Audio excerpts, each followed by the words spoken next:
لەشکرێ ڕۆژ چێبوو خۆرت و کەچێ کورسانە سووری ji بۆی بەڕەڤانیێت بەر کورسانە سووریدا بکن.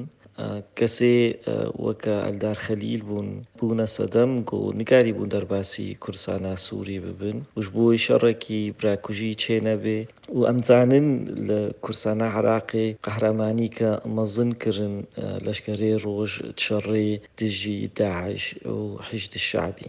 دوێ ji aliyê dîve em bipirsin sedem çiye got Aldar Xelîl vada xuyaniyê hat dê. Em zanin ev pêleka grupek heye nav pêdê de got naxwaze Danûstanê Kurdî serkeftî bin û ev sedemeke jî got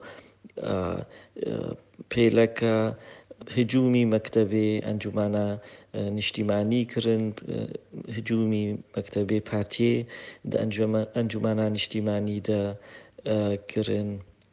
لەشکریان نەچار دیسە بەردەوام دکن ڕەڤانا زارۆکە زەیدە بووە و ئەف هەموو دبێ وەختێکیدا got Danûstanê Kurdî dibin û ev didê xuyakirin got ev grupeha naxwaze ev danûstandin serkeftî bin. Loma jî va karê hat kin, va tesrîhê didin kesê wek Aldar Xelîl.